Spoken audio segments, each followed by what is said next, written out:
compañeras y compañeros. Como es habitual en esta fecha del año, hemos tenido bastante actividad. El 28 de junio celebramos la reunión del Consejo de Ministros, donde, entre otros temas, pasamos revista a los asuntos que serían presentados a esta sesión ordinaria de la Asamblea Nacional del Poder Popular. Desde el lunes, los diputados han trabajado en sus respectivas comisiones, analizando las principales cuestiones del quehacer nacional y recibieron amplia información sobre la ejecución del plan de la economía en el primer semestre y la liquidación del presupuesto del Estado del año 2016. Igualmente, nuestro Parlamento fue actualizado sobre el plan del Estado cubano para el enfrentamiento al cambio climático, identificado como Tarea Vida, un asunto de especial significación estratégica para el presente y sobre todo el futuro de nuestro país. Dada su condición insular, en el que hemos contado con la participación del potencial científico y tecnológico nacional a lo largo de más de 25 años. Muy vinculada con la Tarea Vida, hoy aprobamos la Ley de Aguas Terrestres, en la que se ha venido trabajando desde el año 2013. Con el concurso de los organismos y las instituciones de mayor incidencia en la gestión integrada y sostenible del agua. Un recurso natural vital que debe ser protegido en interés de la sociedad, la economía, la salud y el medio ambiente. Máxime en las circunstancias de prolongadas y cada vez más frecuentes sequías que enfrentamos, acerca de lo cual se ha estado brindando bastante información a nuestro pueblo y hay que continuar haciéndolo. Desde la elaboración del plan y el presupuesto para el presente año, alertamos que persistirían tensiones financieras y retos que podrían complicar el desempeño de la economía nacional. Igualmente, previmos eventuales dificultades en el suministro de combustibles desde Venezuela, a pesar de la invariable voluntad del presidente Nicolás Maduro y su gobierno por cumplirlo. Aún en medio de estas complejas circunstancias, se ha obtenido un discreto resultado alentador. El Producto Interno Bruto creció en el primer semestre un 1,1%, lo cual denota un cambio en el signo de la economía en comparación con el año anterior.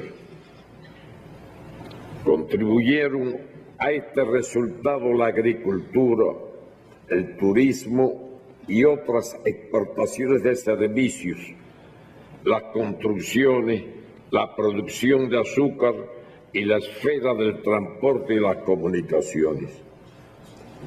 Se han logrado avances en los programas de inversiones priorizadas que sientan las bases para el desarrollo de la nación. Se aseguraron los servicios sociales gratuitos a todos los cubanos, como la educación y la salud pública. Ha mejorado el equilibrio monetario interno, lo cual se expresa en un menor crecimiento de los precios minoristas, ante una mayor oferta en los mercados. el déficit presupuestario se ha comportado por debajo de lo previsto. Por otra parte, no sin grandes esfuerzos, se ha logrado preservar el cumplimiento riguroso de las obligaciones resultantes del ordenamiento de la deuda externa cubana con nuestros principales acreedores. Si bien, a pesar de múltiples gestiones realizadas, todavía no hemos podido ponernos al día en los pagos corrientes a los proveedores, a quienes les ratifico el agradecimiento por su confianza hacia Cuba y la voluntad de honrar todas y cada una de las cuentas vencidas.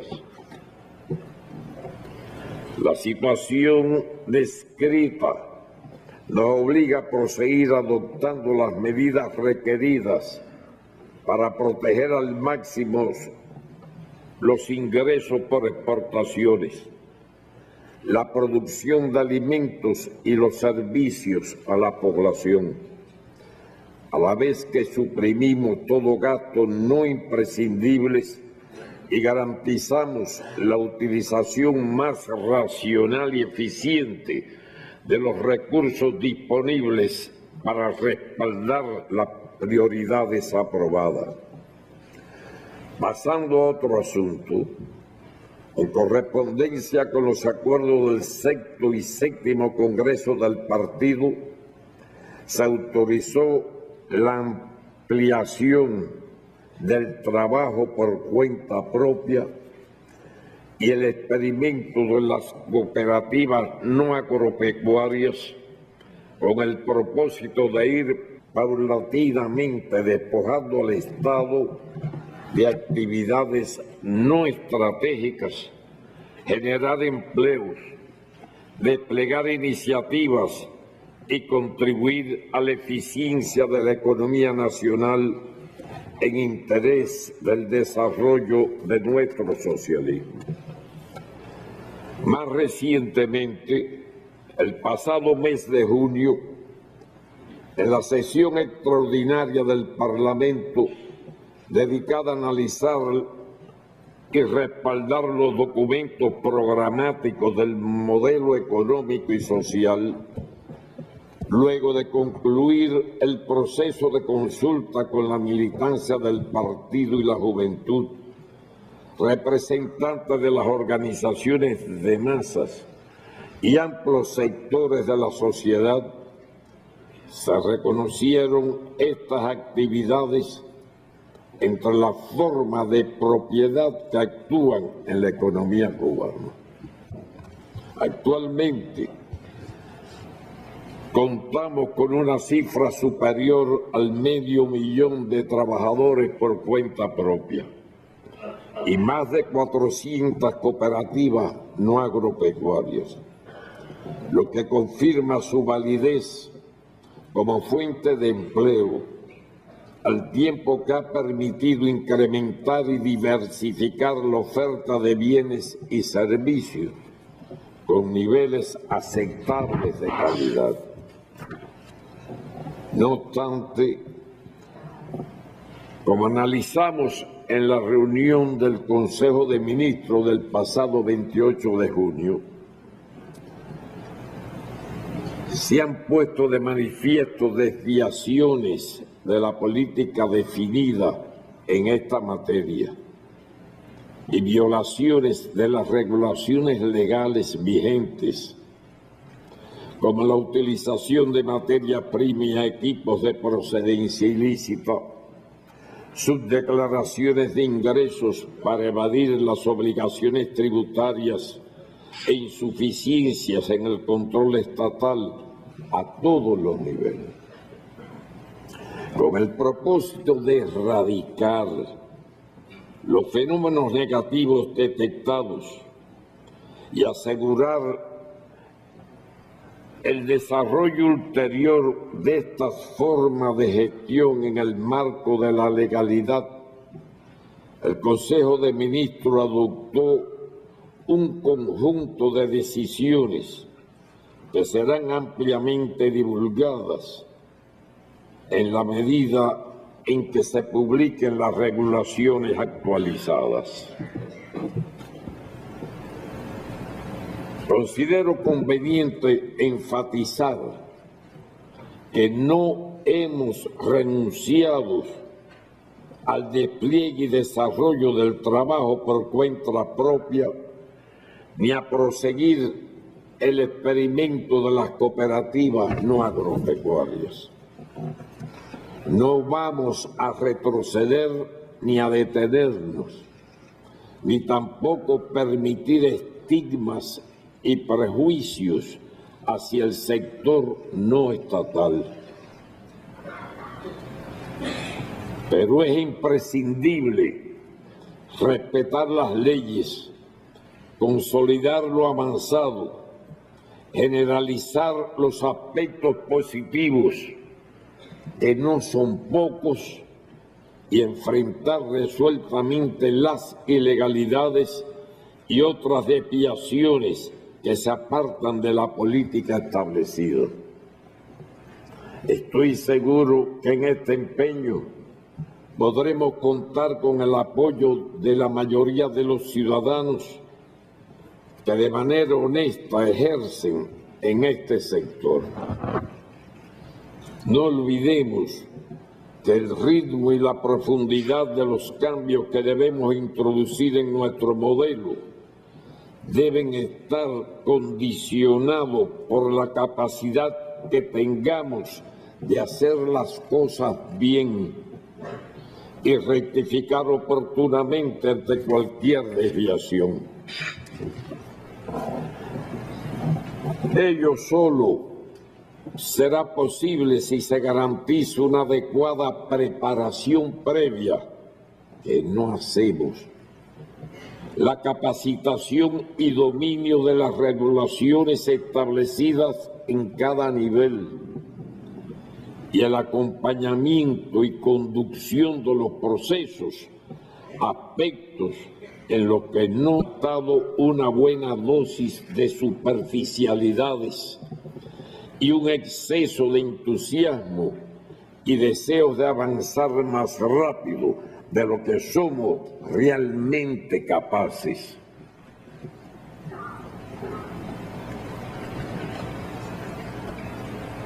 Sobre nuestra política exterior, bueno, sobre este tema que acabé de tocar, creo que se entiende perfectamente. Es necesario cumplir lo que hemos acordado. Lo necesita el país, lo necesita la revolución. El deseo de hacer cosas rápidas sin la preparación correcta, en primer lugar de lo que tienen que aplicar la medida, conducen a todos esos errores. Y después entonces criticamos a los que no debemos criticar. Hechos delictivos se han cometido. Si yo les leo algunas informaciones de casos que ya tienen 2, 3, 4 y hasta 5 restaurantes, no en una provincia, sino en varias provincias, la misma persona. Cada 2, 30 viaja afuera a diferentes países. ¿De dónde sacó el dinero? ¿Cómo hizo eso? Todos esos problemas existen, pero no debemos usar eso de pretexto para criticar una decisión que es justa. ¿Qué hace un Estado, máximo un Estado socialista, con una barbería de 1 asiento, o de 2 asientos, o de 3 asientos? Y cada X cantidad, no mucha, de pequeña barbería, un administrador. Empezando por ahí, y menciono esta por ser una de las primeras medidas que tomamos. Decidimos hacer la cooperativa. Probamos con alguna e inmediatamente nos lanzamos a hacer decenas de cooperativas de la construcción. Únicamente nadie ha analizado las consecuencias que eso trajo y los problemas que esa precipitación ha creado, por mencionar una sola.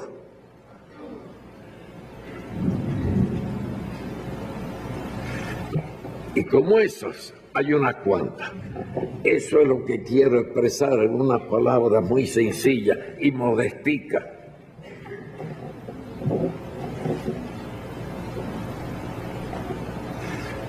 Para no molestar a muchas personas.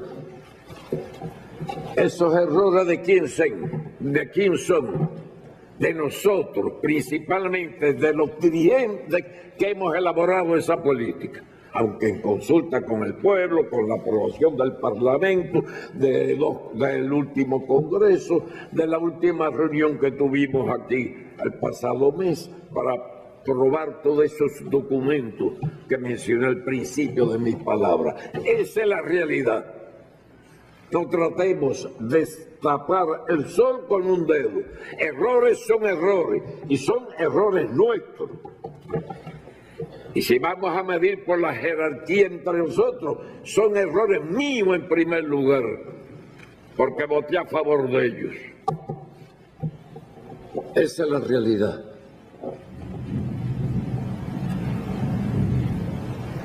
Hablemos ahora un poco de política exterior, si están de acuerdo, que también está sobre el tapete. El pasado 16 de junio, el presidente de los Estados Unidos, Donald Trump, anunció la política de su gobierno hacia Cuba.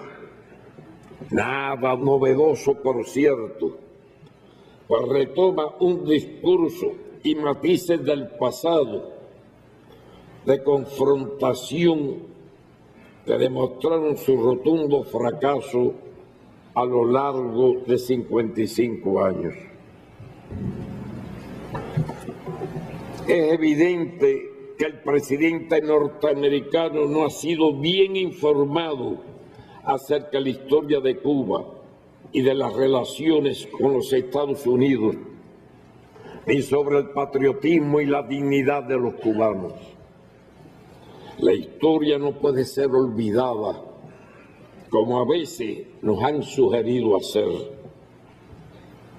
Por más de 200 años, los vínculos entre Cuba y los Estados Unidos han estado marcados de una parte por las pretensiones del vecino del norte de dominación sobre nuestro país y de otra por la determinación de los cubanos de ser libres, independientes y soberanos. A lo largo de todo el siglo XIX, invocando las doctrinas y políticas del destino manifiesto, Monroe y la fruta madura, diferentes gobernantes estadounidenses han tratado de apropiarse de Cuba y, a pesar de la heroica lucha de los mambises, lo lograron en 1898 con la intervención engañosa al final de la guerra que por 30 años los cubanos libraron por su independencia, a la que las tropas norteamericanas entraron como aliados y luego se convirtieron en ocupantes.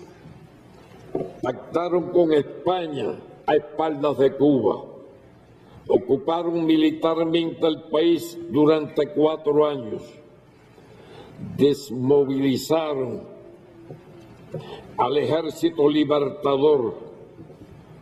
Disolvieron el Partido Revolucionario Cubano, organizado, fundado y dirigido por José Martí,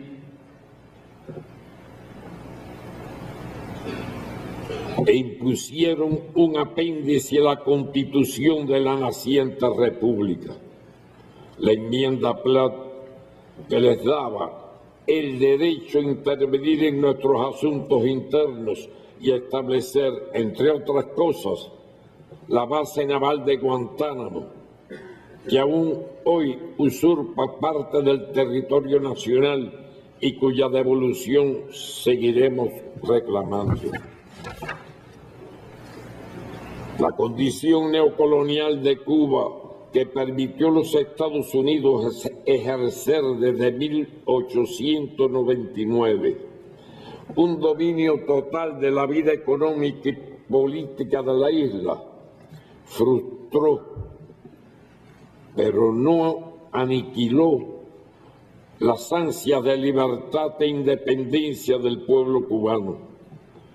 Exactamente 60 años después, el 1 de enero de 1959, con el triunfo de la revolución encabezada por el comandante Fidel Castro, fuimos definitivamente libres e independientes. Desde ese momento, el objetivo estratégico de la política de los Estados Unidos hacia Cuba ha sido derrocar a la revolución. Para ello, a lo largo de más de 5 décadas, recurrió a los más disímiles métodos: guerras económicas, ruptura de las relaciones diplomáticas, invasión armada, atentados contra nuestros principales dirigentes, sabotajes, bloqueo naval, creación y apoyo a bandas armadas, terrorismo de Estado, subversión interna, bloqueo económico, político y mediático y aislamiento internacional. 10 gobiernos pasaron por el poder hasta que el presidente Barack Obama, en su alocución del 17 de diciembre del 2014, sin renunciar al propósito estratégico, tuvo la sensatez de reconocer que el aislamiento no funcionó y que era hora de un nuevo enfoque hacia Cuba. Nadie puede negar que los Estados Unidos, en el intento de aislar a Cuba, finalmente se vieron en una situación de profundo aislamiento. La política de hostilidad y bloqueo contra nuestro país se había convertido en un serio obstáculo para sus relaciones con América Latina y el Caribe, y era rechazada casi unánimemente por la comunidad internacional. Dentro de la sociedad norteamericana se había desarrollado una mayoritaria y creciente oposición a ella, incluyendo a buena parte de la emigración cubana. En la 6ª Cumbre de las Américas en Cartagena de Indias, Colombia, en el año 2012, Ecuador se negó a participar sin la asistencia cubana, y todas las naciones latinoamericanas y caribeñas manifestaron su repudio al bloqueo y a la exclusión de Cuba de estos eventos. Varios países advirtieron que no habría otra reunión sin Cuba. De esta forma, llegamos en abril del 2015, 3 años después, a la 7ª Cumbre de Panamá, cuando por primera vez fuimos invitados. Sobre la base del respeto a la seguridad, en los 2 últimos años se restablecieron las relaciones diplomáticas y se lograron avances en la solución de problemas bilaterales pendientes, así como en la cooperación en temas de interés y beneficio mutuo. Fue modificada de manera limitada la aplicación de algunos aspectos del bloqueo. Ambos países sentaron las bases para avanzar en la construcción de una relación de nuevo tipo, demostrando que es posible convivir de forma civilizada a pesar de las profundas diferencias existentes. El presidente Obama terminó su mandato y se mantuvo el bloqueo, la base naval de Guantánamo y la política de cambio de régimen. Los anuncios realizados por el actual presidente el pasado 16 de junio significan un retroceso en las relaciones bilaterales. Así lo consideran muchas personas y organizaciones en los Estados Unidos y en el mundo, que abrumadoramente han expresado un rotundo rechazo a los cambios divulgados. Así también lo expresaron nuestra juventud y las organizaciones estudiantiles, las mujeres, obreros, campesinos, los comités de defensa de la revolución, intelectuales y agrupaciones religiosas, en nombre de la inmensa mayoría de los ciudadanos de esta nación. El gobierno norteamericano ha decidido recrudecer el bloqueo mediante la imposición de nuevas trabas a su empresariado para comerciar e invertir en Cuba y de restricciones adicionales a sus ciudadanos para viajar a nuestro país, justificando estas medidas con una retórica vieja y hostil propia de la Guerra Fría, que se escuda en una supuesta preocupación sobre el ejercicio y disfrute por el pueblo cubano de los derechos humanos y la democracia. Las decisiones del presidente Trump desconocen el apoyo de amplios sectores estadounidenses, incluyendo la mayoría de la emigración cubana, al levantamiento del bloqueo y la normalización de las relaciones, y solo satisfacen los intereses de un grupo de origen cubano del sur de Florida, cada vez más aislados y minoritarios, que insisten en dañar a Cuba y a su pueblo por haber elegido defender a cualquier precio su derecho a ser libre, independiente y soberano.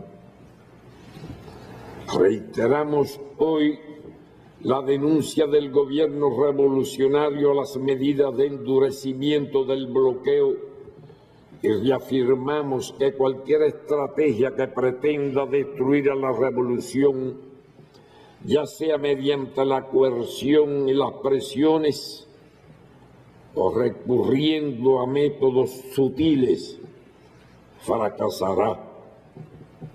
De igual forma, rechazamos la manipulación del tema de los derechos humanos contra Cuba, que tiene mucho de qué enorgullecerse por los logros alcanzados y no tiene que recibir lecciones de los Estados Unidos ni de nadie.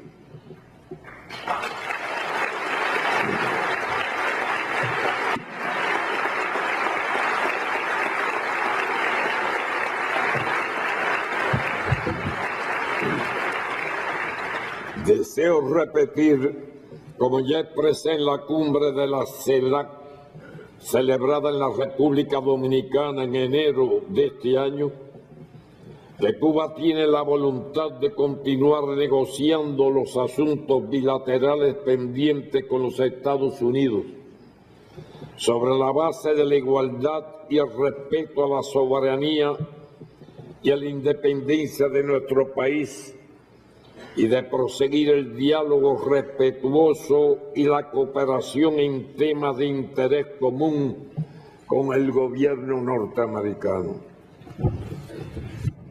Cuba y los Estados Unidos pueden cooperar y convivir, respetando las diferencias y promoviendo todo aquello que beneficie a ambos países y pueblos. Pero no debe esperarse que para ello Cuba realice concesiones inherentes a su soberanía e independencia. Y lo que expresé en la reunión de la CELAC que acabo de leer, agrego ahora, o que negocie sus principios o acepte condicionamiento de ningún tipo, como no lo hemos hecho nunca en la historia de la revolución. Con independencia de lo que el gobierno de Estados Unidos decida hacer o no, seguiremos avanzando en el camino escogido soberanamente por nuestro pueblo.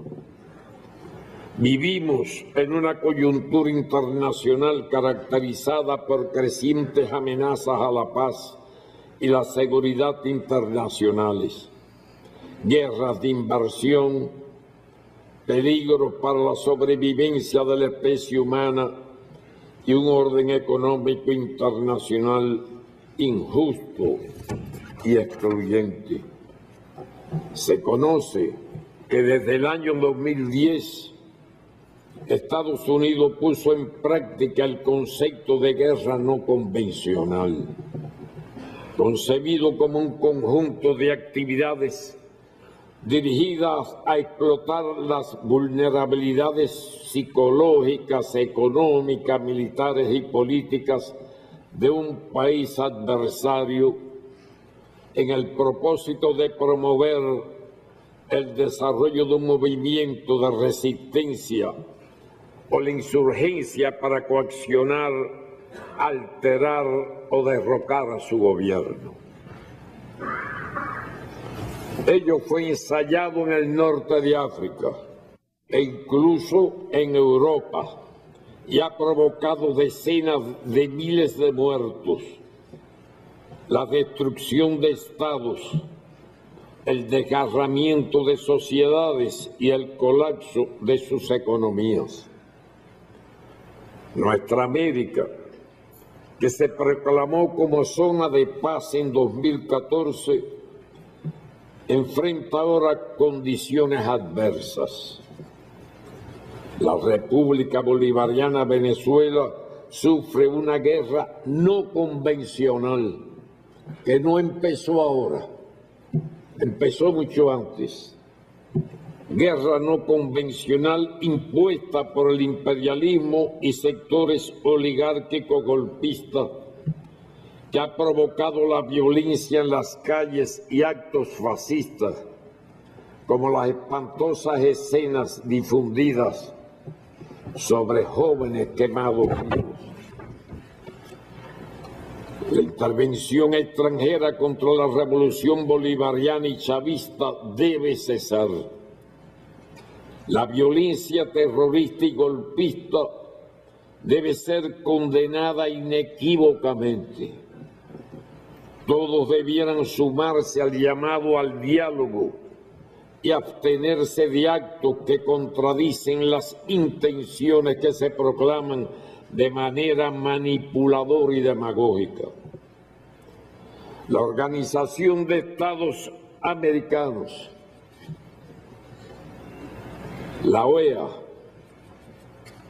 y su secretario general deben cesar en su agresión contra Venezuela y en la manipulación selectiva de la realidad. Debe respetarse el legítimo derecho de Venezuela a solucionar pacíficamente sus asuntos internos sin ninguna injerencia externa. Solo compete al soberano pueblo venezolano el ejercicio de la autodeterminación y encontrar soluciones por sí mismo. Reiteramos nuestra solidaridad al pueblo venezolano y a su Unión Cívica Militar, encabezada por el presidente constitucional Nicolás Maduro Moros.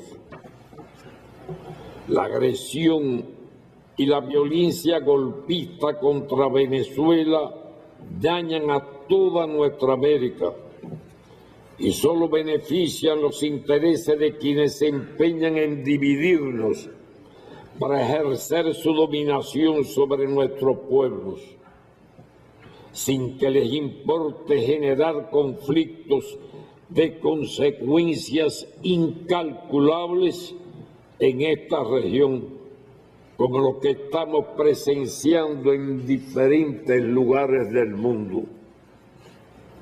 Alertamos hoy que quienes pretenden derrocar por vías inconstitucionales, violentas y golpistas la revolución bolivariana y chavista, asumirán una seria responsabilidad ante la historia. El compañero Luis Ignacio Lula da Silva, víctima de persecución política y maniobras golpistas, le expresamos nuestra solidaridad ante el intento de impedir su candidatura a elecciones directas con una inhabilitación judicial. Lula, Dilma Rousseff, el Partido de los Trabajadores brasileños y el pueblo de Brasil tendrán siempre a Cuba de su lado.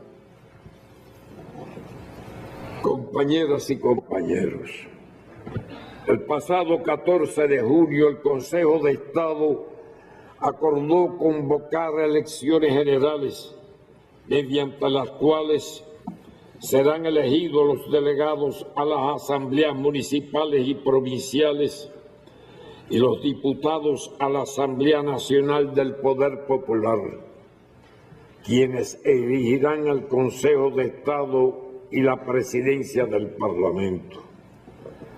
Al propio tiempo, fueron constituidas las comisiones electorales que dirigirán el proceso en las diferentes instancias y quedaron conformadas las comisiones de candidatura. No es ocioso destacar la trascendente importancia política que reviste este proceso electoral, que debe constituir un acto de reafirmación revolucionaria por parte de nuestro pueblo, lo que exige una ardua labor de todas las organizaciones e instituciones.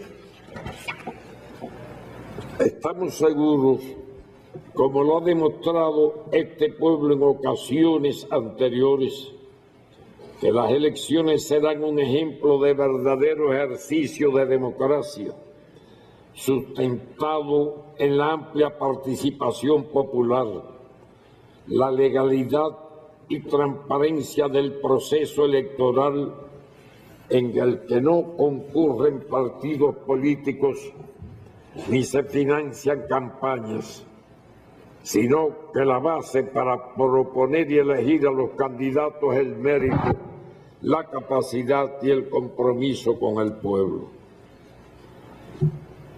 Por otro lado, y para concluir, compañeras y compañeros, restan apenas 12 días para celebrar el 64 aniversario del asalto a los cuarteles Moncada y Carlos Manuel de Céspedes. En esta ocasión, el acto se celebrará en la provincia de Pinar del Río y el orador principal será el segundo secretario del Comité Central, compañero José Ramón Machado Ventura.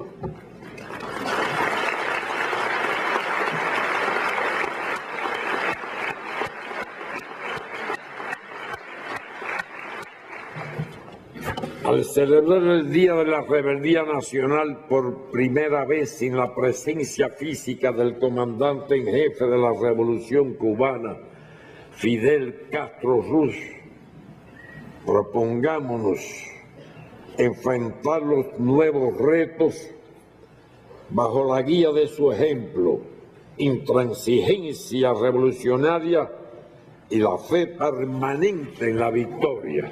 Muchas gracias.